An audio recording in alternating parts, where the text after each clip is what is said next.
खबरों की शुरुआत करेंगे। ग्वालियर में कांग्रेस ने एक बार फिर से सिंधिया के खिलाफ मोर्चा खोला है। कांग्रेस नेता के मिश्रा ने प्रेस कॉन्फ्रेंस में सिंधिया पर आरोप लगाया कि महाराज ने महारोरकर के बाड़े पर अवैध कब्जा कर बेच दिया, जिसकी कीमत 360 करोड़ रुपए थी।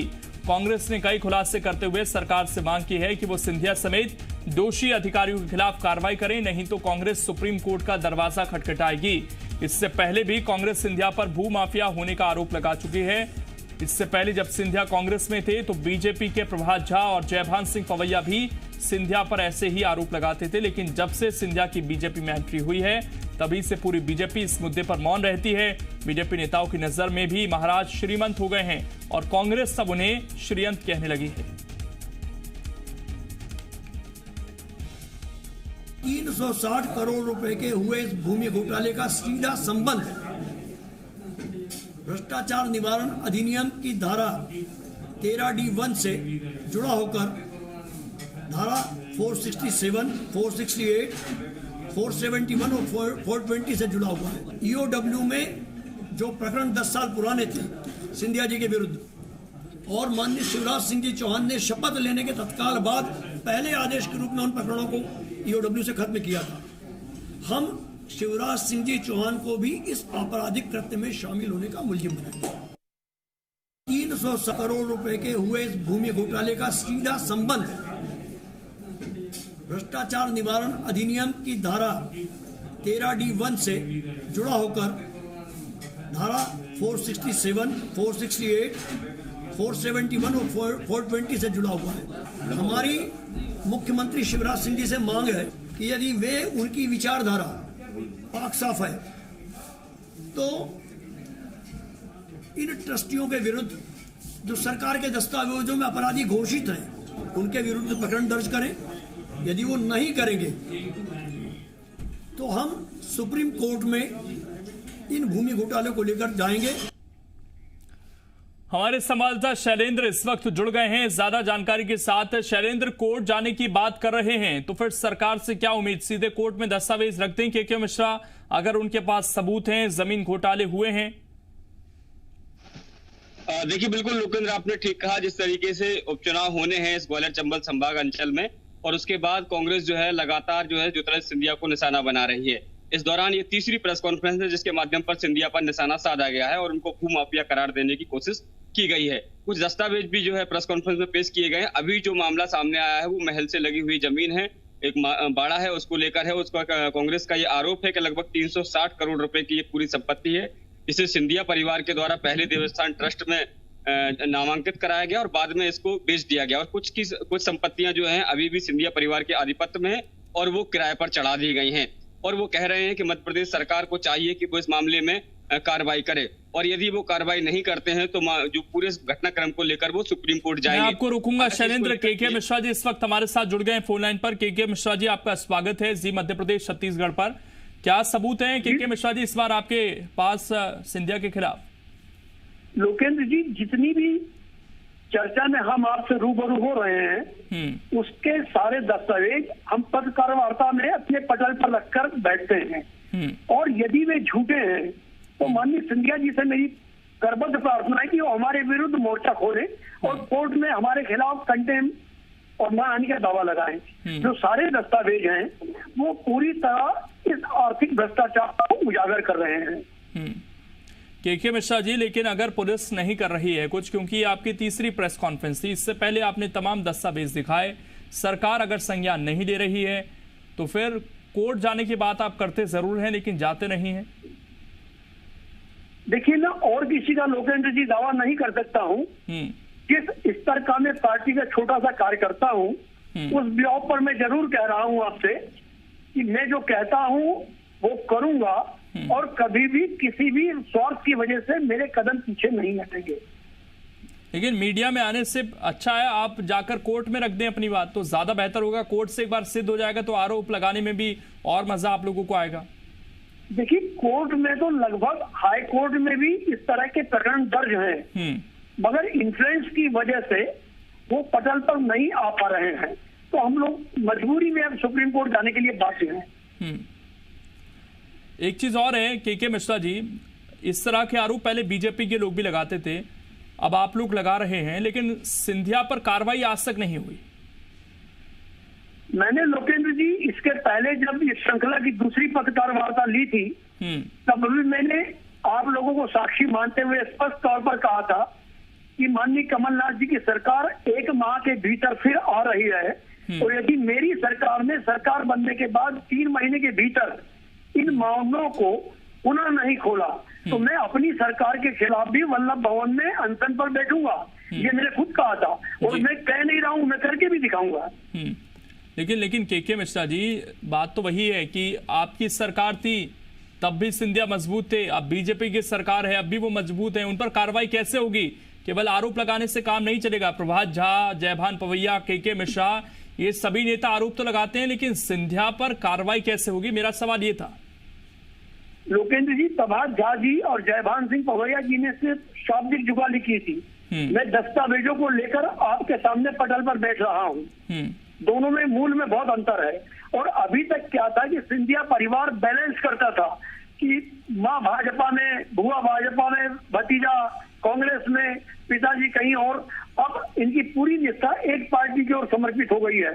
तो मैं सोचता हूँ कि अब कांग्रेस पार्टी कोई भी और किसी भी तरह का संबंध इसे नहीं निभाएगी, और यदि कोई निभाएगा भी तो कोर्ट में एक साधारण व्यक्ति भी जा सकता है और मैं जाऊंगा। कोर्ट जाने के अलावा, क्योंकि अब जनता की अदालत में भी आप लोग जा रहे हैं, जिस क्षेत्र से सिंधिया आते हैं वहां पर 16 सीटों पर उपचुनाव हैं, क्या ये बात आप बताने में कामयाब हो पाएंगे कि सिंधिया भूमाफिया हैं, सिंधिया तमाम ट्रस्टों के नाम पर फर्जीवाड़े करते हैं, सरकार उनका समर्थन करती है? जो बातें आप प्रेस कॉन्फ्रेंस में कहते हैं, जनता के बीच भी क्या ये मैसेज पहुंच पा रहा है? जनता के बीच में कल भी डबरा की एक बहुत बड़ी आम सभा थी, उसमें मैंने सारी बातें कांग्रेस के सारे लीडरों के बीच में, हजारों की जनता के बीच में एक एक बिंदुवार कही है, और आगे भी कहूंगा। मेरे मुंह को कोई भी व्यक्ति या मेरी पार्टी का नेता भी बंद नहीं कर पाएगा, मैं आपसे दावा कर सकता हूं। के मिश्रा जी, आप बने रहिए हमारे साथ। आशीष अग्रवाल इस वक्त जुड़ गए हैं बीजेपी से। आशीष अग्रवाल जी, बहुत स्वागत है आपका जी मध्य प्रदेश छत्तीसगढ़ पर। और एक बार फिर से तमाम दस्तावेज लेकर बैठे हैं के मिश्रा, फिर से दावा कर रहे हैं कि अगर एक भी दस्तावेज गलत है तो बेहिचक उन पर ज्योतिरादित्य सिंधिया, भारतीय जनता पार्टी तुरंत मानहानि का मुकदमा कर दे, नहीं तो इन दस्तावेजों को आधार बनाते हुए सरकार कार्रवाई करे। देखिए, सबसे पहले तो कांग्रेस की आदत है कि सही काम को सही जगह नहीं करते। अगर इनके पास दस्तावेज है तो बाबा साहब ने बड़ा एक मजबूत संविधान दिया है जहाँ पे न्यायपालिका है।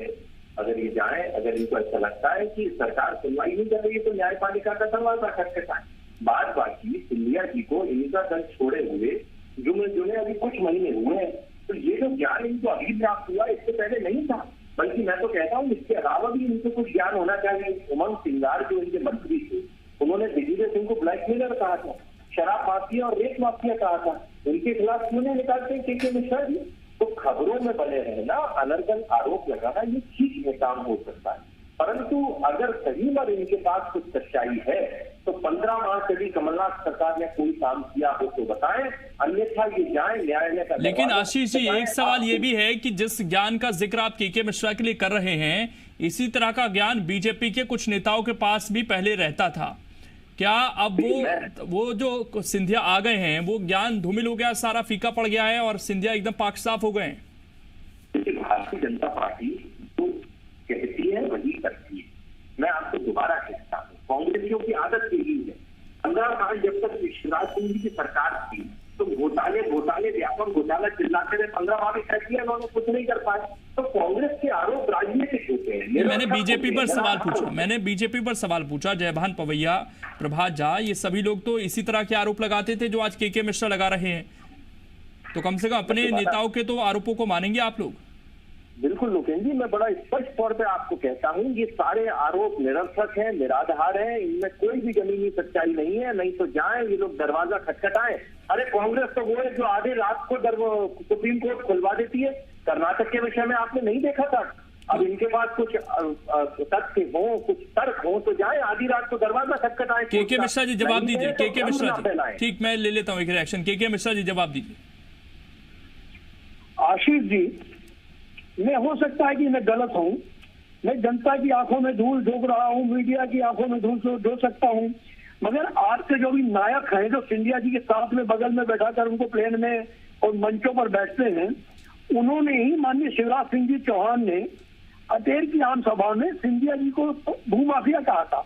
आपके राष्ट्रीय उपाध्यक्ष जो भी हट गए हैं, प्रभात झा जी ने कहा था, जहां आप रहते हैं उनके बगल में आपके जयभान सिंह पवैया जी रहते हैं, उन्होंने इन्हें भूमाफिया कहा था। और यदि आप ये मानते हैं कि हम भूमाफियाओं के खिलाफ कांग्रेस बोल रही है और ये आज आपके साथ आने के बाद राष्ट्रभक्त हो गए हैं, तो आप इतना बता दीजिएगा कि 10 साल पुराने प्रकरण में 4 मामलों को लेकर सिंधिया जी के खिलाफ भोपाल में ईओडब्ल्यू में प्रकरण दर्ज था।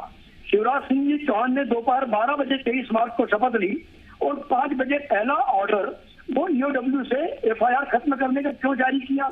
अब आप ये तो बता दीजिएगा। हो सकता है मैं झूठ हूं, तो आपके मुख्यमंत्री जी का यह आचरण किस ईमानदारी पूर्ण इच्छा शक्ति को परिभाषित कर रहा है, वो बता दीजिएगा।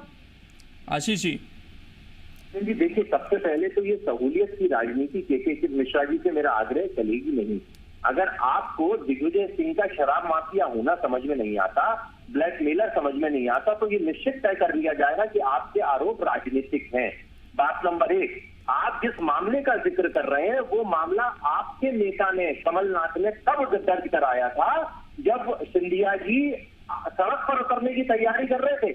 तो वो तो तय था कि कमलनाथ सरकार के आखिरी 1 हफ्ते में 15 दिन में जितने भी ऑर्डर किए गए थे वो निजी हितों से प्रभावित थे, निराधार थे।